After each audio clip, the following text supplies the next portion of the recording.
Presentasi ini akan menjelaskan mengenai material dan ornamen dekorasi pada desain ruang pada mata pelajaran aplikasi perangkat lunak dan perancangan interior gedung dengan kompetensi dasar yaitu menganalisis dan mengaplikasikan material dan ornamen dekorasi pada desain ruang. Desain interior rumah adalah salah satu elemen penting untuk menciptakan hunian yang nyaman dan menyenangkan. Untuk menciptakan desain, membangun interior rumah tidak hanya menuntut biaya, namun juga kreativitas. A. Kayu lapis.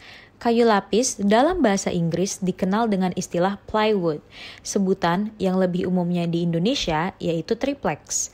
Kayu lapis adalah beberapa lembar kayu tipis, lebih dari 3, yang ditempelkan bersamaan hingga mendapatkan ketebalan tertentu. Sekilas, kayu lapis tampak tidak indah dan sangat tidak cocok digunakan sebagai material interior rumah. Dengan sedikit sentuhan kreativitas, kayu lapis bisa dijadikan interior rumah yang menarik seperti kabinet gantung, anak tangga, lemari, atau pelapis dinding interior rumah. Tanpa dicat sekalipun, kayu lapis bisa tampak elegan dengan kesederhanaannya. Tampilan raw material malah menambahkan nilai estetika tersendiri untuk interior rumah. Sebagai catatan, permukaan kayu lapis yang agak kasar dan untuk mengaplikasikan sebagai interior rumah sebaiknya diperhalus dan dilapisi dengan coating. Perlu diingat, kayu lapis tidak cocok untuk diaplikasikan di luar ruangan atau outdoor, tapi cocok untuk interior rumah. Ini karena daya serap yang tinggi membuat kayu lapis gampang menyerap air dan akan mudah lapuk apabila digunakan di luar ruangan. B. Batako. Batako cukup populer di Indonesia saat ini. Batako adalah salah satu material bahan bangunan yang mudah untuk diperoleh. Terbuat dari campuran pasir, semen, dan kericak, material batako memiliki bobot yang lebih ringan dan kuat seperti beton, bahkan sebutan dalam dunia teknik dari batako adalah bataton. Dengan warna abu-abu dan teksturnya yang kasar, batako bisa menciptakan kesan old school apabila diaplikasikan untuk interior rumah. Caranya adalah dengan mengekspos bahan material batako tanpa lapisan cat. Cukup diperhalus sisinya saja. Batako dapat diaplikasikan untuk interior rumah, dinding maupun lantai. C. Ubin akustik. Material ubin akustik memang tidak sepopuler material lainnya, namun material ini memiliki manfaat jika tidak suka kebisingan. Ubin akustik diaplikasikan untuk memaksimalkan kualitas suara yang dihasilkan dan mengurangi transmisi suara kebisingan yang tidak diinginkan. Ubin akustik cenderung diaplikasikan pada ruangan studio musik atau studio rekaman karena kelebihannya ini. Ubin memiliki beberapa jenis ubin akustik yaitu ubin akustik grid yang bisa ditempelkan pada langit-langit atau dinding. D. Pipa tembaga. Pipa tembaga dengan warna alaminya yang tampak seperti besi tua berkarat namun mengkilap memberikan tampilan estetika untuk interior rumah. Pipa tembaga dapat dimodifikasi menjadi kaki-kaki kursi, meja, rak buku, pengganjal kabinet gantung karena pipa tembaga merupakan material yang cukup kuat, manajemen kabel, bahkan gantungan lampu. Mengekspos material pipa tembaga tanpa dicat sekalipun tetap memberikan kesan yang indah. Ornamen dekorasi ruang. Ornamen berasal dari kata ornare, yaitu bahasa Latin yang berarti menghias. Ornamen adalah salah satu karya seni dekoratif yang biasanya dimanfaatkan untuk menambah keindahan suatu benda atau produk atau merupakan suatu karya seni dekoratif atau seni murni yang berdiri sendiri tanpa terkait dengan benda atau produk fungsional sebagai tempatnya.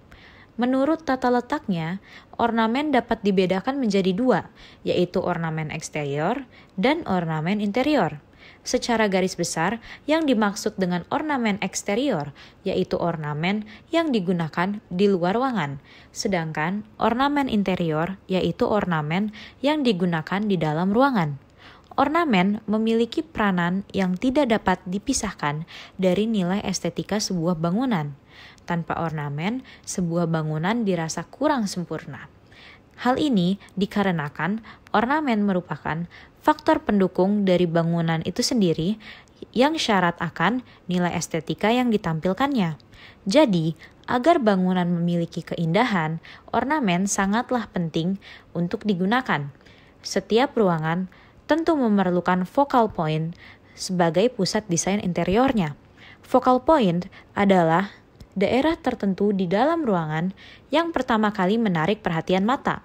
Berikut merupakan beberapa ornamen yang dapat dijadikan sebagai titik fokus ruangan, yaitu A. Perangkat elektronik.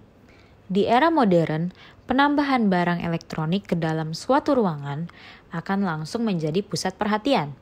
Apabila perangkat tersebut tergolong keluaran terbaru dengan teknologi mutakhir, semisal di ruang tamu bisa menempatkan televisi sebagai focal point-nya.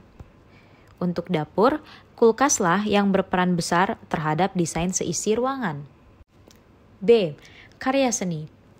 Lukisan, vas bunga, patung, anyaman, dan kerajinan tangan lainnya sering terlihat di salah satu sudut ruangan. Ada beberapa hal yang perlu diperhatikan saat memilih karya seni. Salah satunya yaitu kesesuaian karya seni dengan tema ruangan.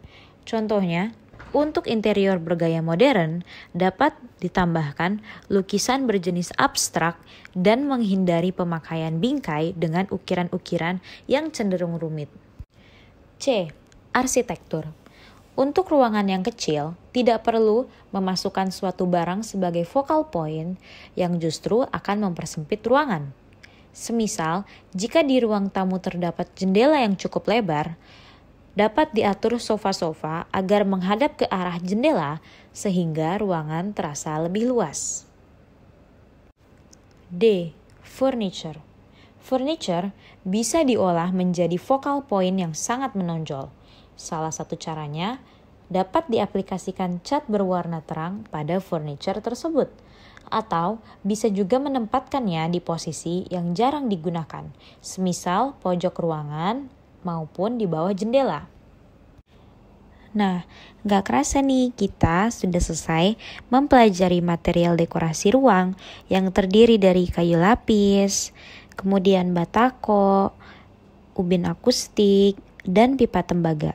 Dan juga kita sudah mempelajari ornamen dekorasi ruang yang terbagi menjadi dua, yaitu ornamen eksterior dan ornamen interior. Ornamen dekorasi ruang ini terdiri dari perangkat elektronik, karya seni, arsitektur, dan yang terakhir ada furniture. Semoga presentasi ini dapat bermanfaat untuk kita semua, dan terima kasih atas perhatiannya.